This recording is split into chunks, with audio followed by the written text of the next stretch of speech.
talking about the aspect of the mindset of an entrepreneur. I want to talk about one of the 8 things that we talk about that really is the foundation of the course, about a thing called wealth as you go through. Things, stuff as you go through the process. Entrepreneurs are out there, and we've already talked about the concept of the higher the risk, then the more financial reward there should be as you go through. That's pretty standard as you go through, but we're looking at the aspect of the mindset, how it really sits down and focuses. So I want to spend a little bit of time talking about the different aspects. And really, we're talking about a textbook, and the book is more of a paperback book in the process, except it's structured to be around a man's life, about the aspect who owns the ice house. But really, it's based on research of over 500 entrepreneurs, and they load the traits up into the 8 different characteristics that we're going through. Don't be deceived by the concept of wealth as you go through. Wealth is out there because of the fact it's part of the mindset, because as an entrepreneur, you're looking to have some type of reward, usually some type of a tangible reward for the hard work that you put in. Being an entrepreneur, don't think for a second it's easy work. It's different work as you go through, but you're on your own. And if you fail, the market will be happy to tell you, you failed, except nobody comes to your face and says, you failed. Well, maybe not as you go through. The reality is they don't buy your product, they don't buy your service, and that's how they communicate that to you as well. So creating wealth is part of the mindset of entrepreneur. So let's talk about creating wealth as you go through.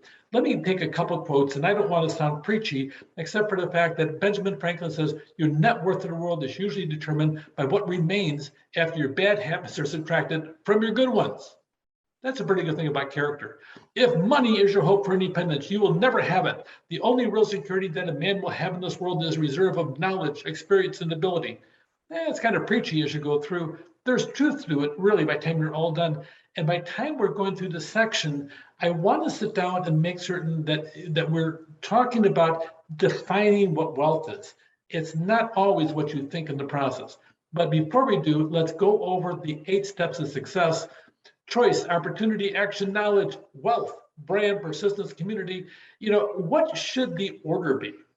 Now, this is one of those cases of we're taking a book, we're sitting down talking about mindsets, and it's hard for all of us to sit down and say, you need to think exactly this way and this way and this way. This is number 1, this is number 2. I'm sorry, this whole concept of being an entrepreneur doesn't really work that way, because all of them are working at a high level function, and they intermingle and they cross different aspects of it as you go through. So what should the order be? Why this particular order? Because some author says, well, this looks like the choices first and opportunity second. But you know what? That author may be different from the way your brain is structured as you go through. These 8 elements, they're concepts as you go through. What order should the top 8 traits be for you as you go through? If you define wealth today, because this section is about wealth, and we're going to have several different other topics we'll talk about, but on wealth this week is our main topic, because we want to make certain that we're going to have some underlying assumptions of what wealth really is. Today, if you define what wealth is, what would you say? Take care.